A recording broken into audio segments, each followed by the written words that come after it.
la bienvenida y agradecerle especialmente a Mario Díaz Villa por sumarse a este encuentro. Este conversatorio, como habíamos anticipado, se inscribe en el marco del taller de prácticas docentes de la Facultad de Ciencias Médicas.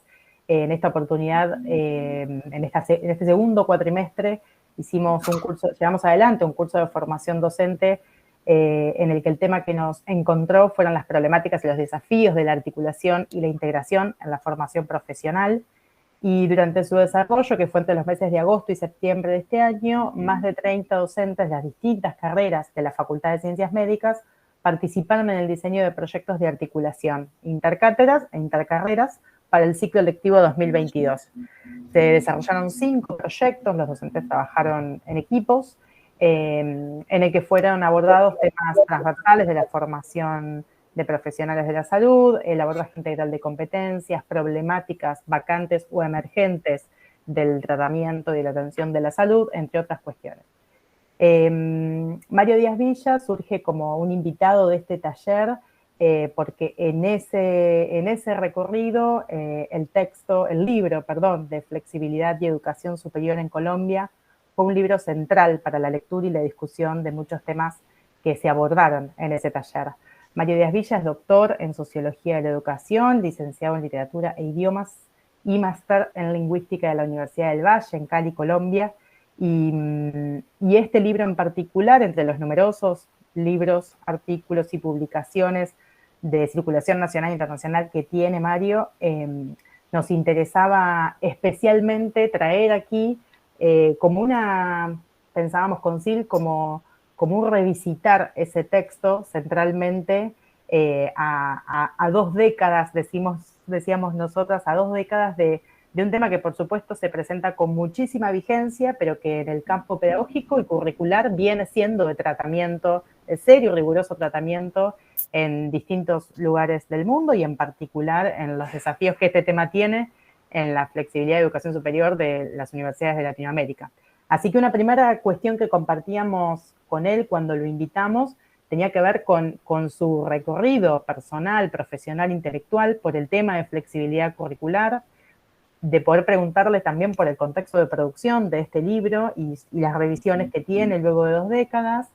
En segundo lugar, qué relecturas de la flexibilidad se pueden hacer en función de estos últimos 2 años de pandemia y de virtualización de la enseñanza y de la formación profesional universitaria.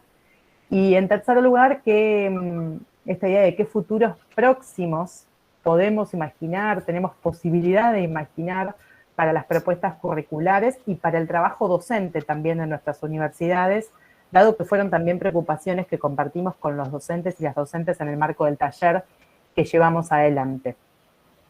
Y desde ese lugar también, a modo de reflexión posactiva del taller nuestro, sistematizábamos estos 3 desafíos, estos 3 grandes desafíos, no porque sean los únicos, sino los que más nos impactaron en llevarnos de este taller. Por un lado, que mucho de esto ya estaba anticipando Mario recién en la trastienda de la conversación y nos parecía súper interesante que ya esté como tema de este conversatorio.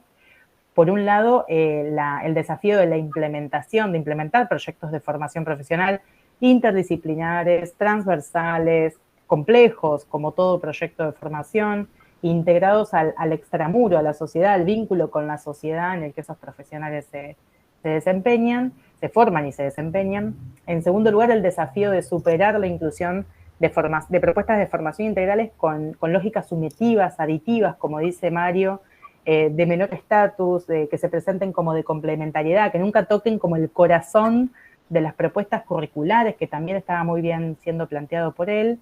Y en tercer lugar, también nos quedábamos con el desafío decíamos con Sil, de hackear la persistencia de las jerarquizaciones entre los saberes y las profesiones. Bueno, muy bien lo planteaba también entre las disciplinas en un mismo plan de estudios, como decía recién, que entendemos que, y también formaba parte de las discusiones con los docentes, que afecta medularmente las condiciones de trabajo docente.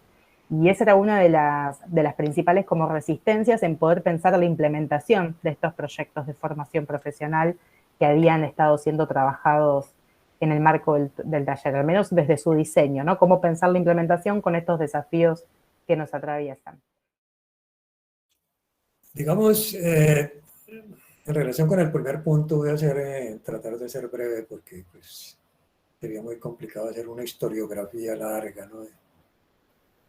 En un sentido autobiográfico, no se trata de eso. Yo creo que mi formación lingüística,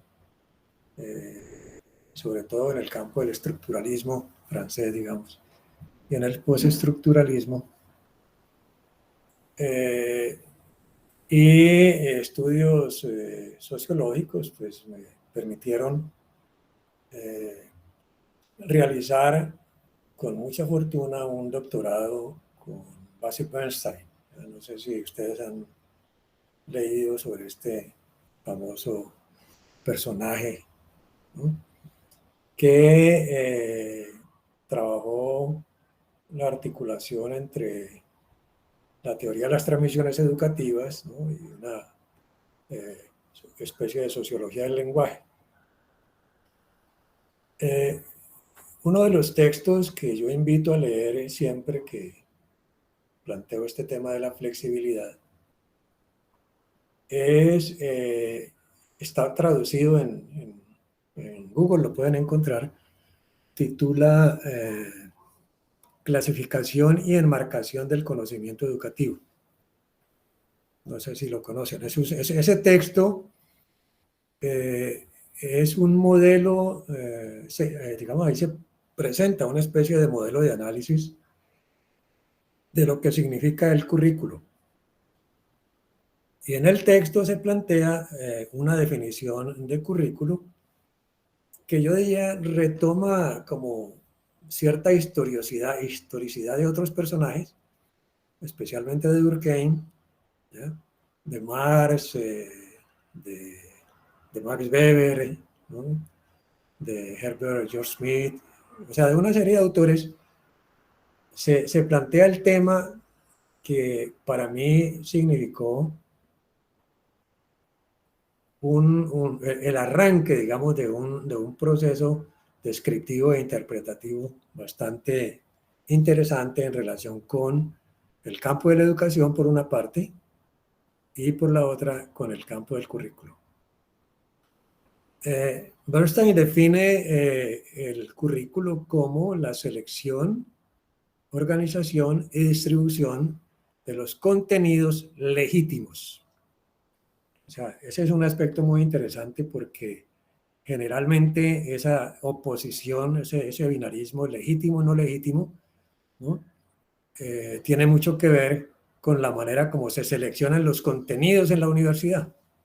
O sea, lo que está en el currículo es legítimo, lo que no está en el currículo aparentemente no es legítimo. Por eso, miren ustedes que eso se expresa casi que cotidianamente en enunciados del profesor en la relación pedagógica cuando le dice a los estudiantes, eso no es del tema, ¿no? Eso no hace parte de nuestro trabajo. Indáguelo por otras fuentes, pregúntele a otro profesor, etcétera, etcétera. Esa relación, esa organización del currículo está mediada por límites. O sea, yo creo que uno de los aspectos centrales, digamos, para comprender no solo las formas de organización del conocimiento, sino las formas de organización de la cultura y las formas de organización de la sociedad, es el tema de los límites, que a mí tanto me apasiona, digamos, porque a partir de una sociología de los límites, usted puede comprender la interacción social, puede comprender la división del trabajo, puede comprender la estructura y relaciones de poder, ¿ya? Puede comprender las territorializaciones, las fragmentaciones, las distribuciones inequitativas, ¿ya? Y ese tema, digamos, de los límites trasladado al currículo de manera específica, ¿no?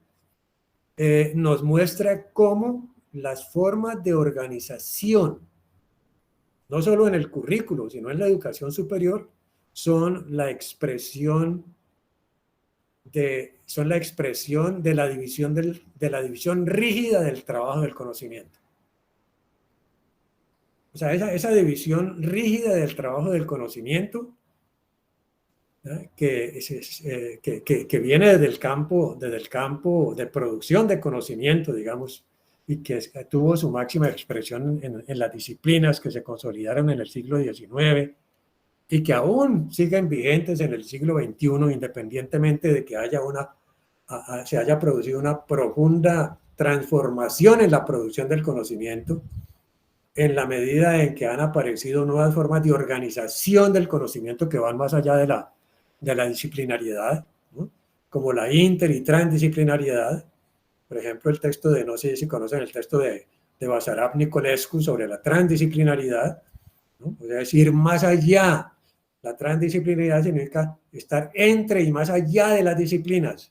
Y esa forma de organización del conocimiento pues fue planteada también previamente por Piaget cuando él planteaba una especie de unificación del conocimiento. Entonces, esa división rígida del trabajo del conocimiento que se produce en el campo de producción del conocimiento entre las disciplinas, viaja, se recontextualiza en la educación a través de unas unidades paradigmáticas, clásicas, tradicionales, históricamente tradicionales, que son las asignaturas. O sea, una cosa es la disciplina y otra cosa es la asignatura. Por eso yo siempre he tratado de separar metodológicamente el lenguaje propio del campo de producción del conocimiento del lenguaje propio del currículo. O sea, porque no solo conceptual y metodológicamente se separan, sino que esa separación tiene implicaciones inclusive para la comprensión de qué es una disciplina y qué es una asignatura, a qué campo pertenece una disciplina, a qué campo pertenece una asignatura. ¿Ya?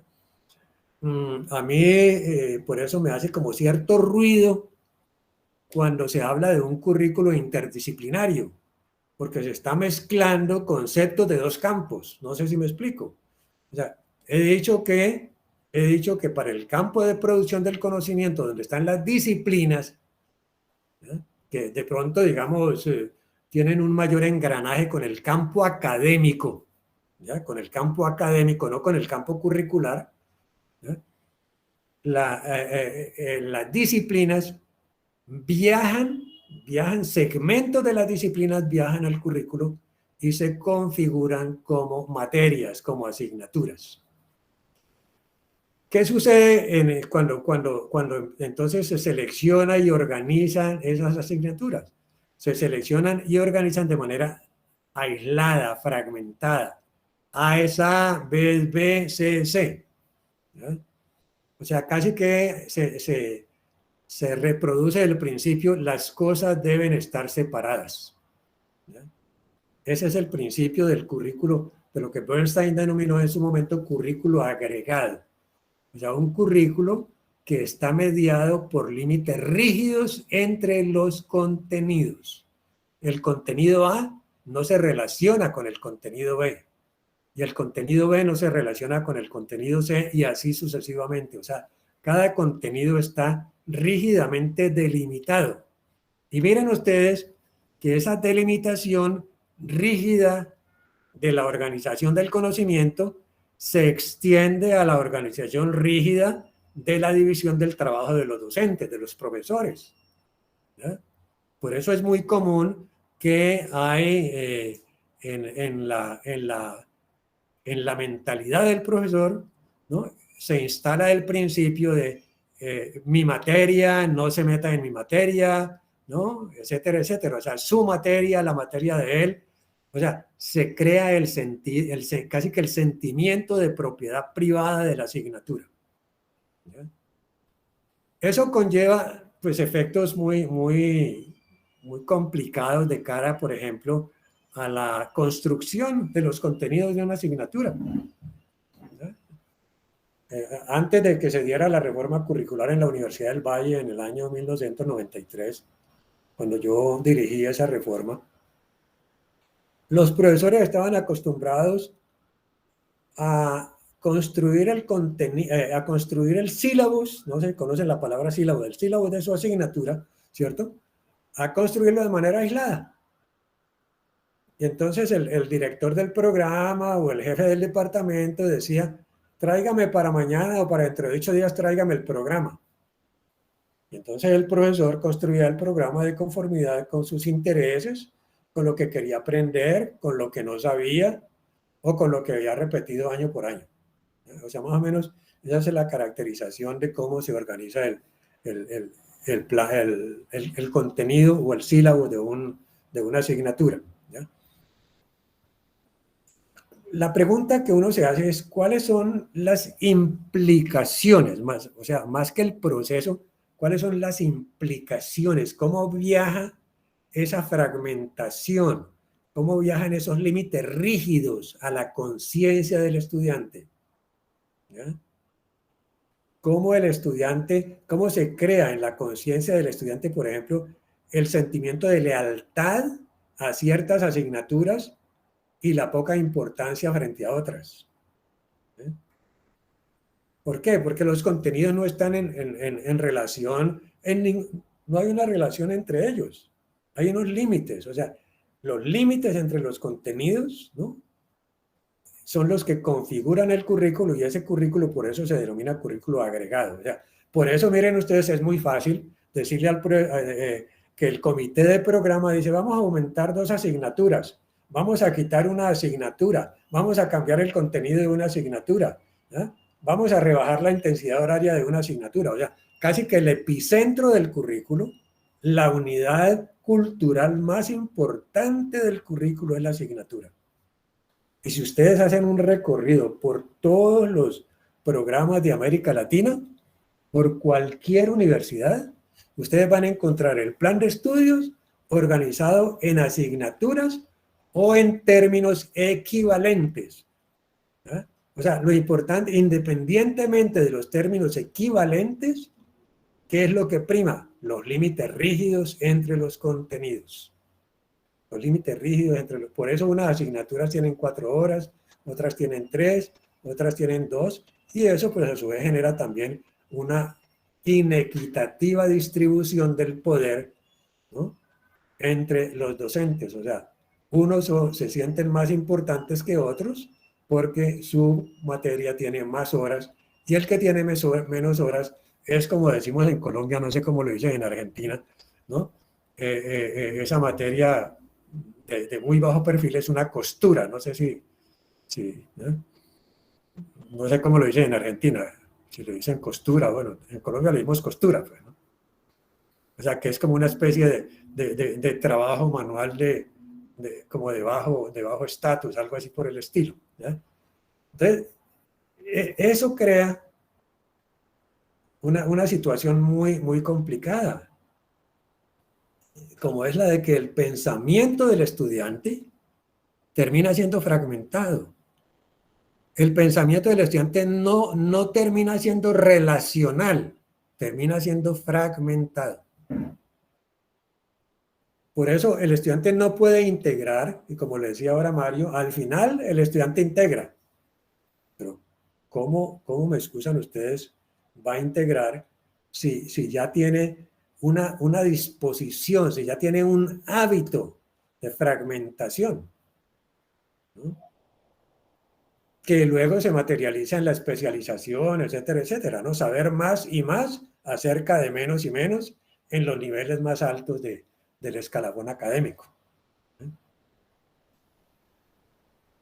Frente a esa situación, digamos, en Colombia, más o menos desde finales de la década del 80, en la Universidad se empezó a hablar de flexibilidad curricular. Pero la flexibilidad curricular empezó a adoptar un carácter operativo, procedimental, más ligado a la electividad, a la opcionalidad, al sistema de créditos, porque paralelamente apareció el sistema de créditos. Entonces, esa flexibilidad es la que yo diría hoy día campea en la mayoría de los programas de América Latina. O sea, ese tipo de flexibilidad que llamamos operativa, procedimental. Flexibilidad en la cual no cambia nada. O sea, no cambia la estructura del currículo. No se transforman los límites entre los contenidos. O sea, miren ustedes qué sentido tiene que yo le agregue 2 asignaturas más al programa. Eso no altera absolutamente nada. O que coloque 3 asignaturas selectivas al programa. Eso no altera nada. O sea, no ha alterado la estructura organizativa del currículo. O sea, no se han transformado los límites. Las materias siguen siendo las mismas materias. Un profesor para cada materia y cada materia para un profesor. Y eso necesariamente genera un tipo de modalidad pedagógica que es aislada, privada y competitiva también. Esa modalidad pedagógica es aislada y privada. El profesor cierra la puerta del salón de clase y nadie sabe qué está haciendo adentro. Entonces, miren ustedes, esa rigidez que es explícita produce una práctica pedagógica implícita, invisible a los ojos de los demás. O sea, no hay transparencia en no hay visibilidad de esa práctica pedagógica. ¿Por qué? Porque esa práctica pedagógica no parte de un proceso de selección y organización del currículo que tiene que ser necesariamente el proceso de selección, tiene que ser o debiera ser, casi que obligatoriamente debiera ser socializado, participativo y colaborativo, digamos. Socializado y participativo, el proceso de selección. No burocratizado en manos de un comité, porque ese es el gran problema. Los comités terminan siendo organismos burocráticos, ¿no? Que solo tramitan, ¿no? Que ponen cortapisas, ponen obstáculos, etcétera, etcétera, pero que no generan procesos socializados para transformar no solo el contenido de las asignaturas o el contenido de lo que se va, de lo que es más digno, más favorable para el aprendizaje de los estudiantes, lo que es más importante para el aprendizaje de los estudiantes, no solo eso, sino también cómo se organiza eso. Por eso miren ustedes que la selección, y ahí lo planteo en el texto de flexibilidad, la selección, además de ser un proceso socializado y participativo, horizontal, en el cual debieran participar estudiantes, profesores, ¿no? De pronto profesionales de otros campos que no necesariamente pertenezcan a la universidad. O sea, eso democratizaría el proceso de selección, pero no para que se dé la imagen de democracia, sino para que se trabaje sobre la base de unos rasgos que deben caracterizar esa selección, como son la pertinencia, la relevancia, la utilidad, la contextualidad de eso. O sea, allí en el libro están claramente esos rasgos asociados a la selección. ¿Qué es lo pertinente y qué es lo relevante? No. ¿Por qué decimos lo pertinente y lo relevante? Porque los profesores creen que a mayor cantidad de contenidos, mayor aprendizaje. Están convencidos de que a mayor cantidad de contenidos, mayor aprendizaje.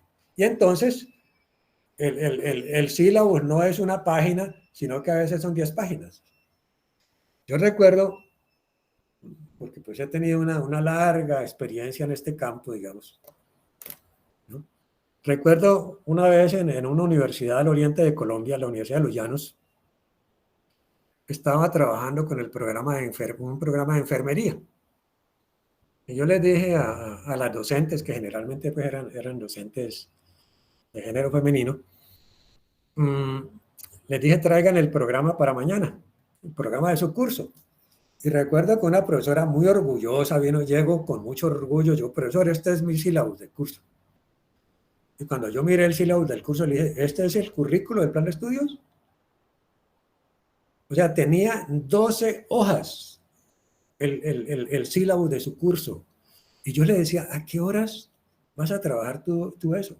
Entonces miren ustedes que hay una relación entre esos aspectos y la práctica pedagógica. Entonces la práctica pedagógica tiene que ser a una velocidad feroz. No hay tiempo para preguntar, no hay tiempo para analizar. Solo el estudiante tiene tiempo para copiar lo que dice el profesor. Entonces, o sea, hay una cierta relación intrínseca entre esa modalidad de selección del currículo y la práctica pedagógica. Lo mismo sucede con la organización. O sea, si la organización del currículo está centrada, está mediada por límites rígidos, y eso crea una división del trabajo donde cada profesor es dueño de su asignatura, pues es evidente que mi pedagogía o mi práctica pedagógica difiere de la de Silvina, difiere de la de Silvina, difiere de la de Mario y difiere de la de cualquier profesor. Entonces hay tantas pedagogías como profesores hay en la universidad. O sea, no hay una convergencia de unos principios mínimos de práctica pedagógica que estén asociados a una forma estructuralmente, que estén asociados estructuralmente a una forma de organización del currículo. ¿Bien? Entonces, por eso digamos, es fácil hacer cualquier reforma curricular. Una reforma curricular se hace burocráticamente o de pronto se hace una encuesta con los estudiantes, se invita a un pequeño foro y ya entonces el comité decide, ¿no? Lo más en su inteligencia curricular, que probablemente no es muy inteligente, ¿no? Decide, digamos, qué hacer, ¿no? Con respecto a esa materia, qué respecto a hacer con respecto a ese contenido. Ahora estoy haciendo seguimiento a un programa de México y observa uno que es lo mismo. Los profesores dicen, no, vamos a discutir si bioseguridad la colocamos en séptimo semestre o en noveno semestre, ¿no? Vamos a discutir si inyectología la trasladamos a otro semestre o la fusionamos con otra materia. Esa es la discusión. O sea, valdría la pena hacer un estudio etnográfico de las prácticas, digamos, de las prácticas curriculares de los comités, ¿no? Y de quienes están encargados o tienen la responsabilidad de seleccionar y organizar el currículo de un plan de estudios para que se dieran cuenta que algo va, digamos, de lo que estoy planteando a una posible etnografía de su quehacer curricular.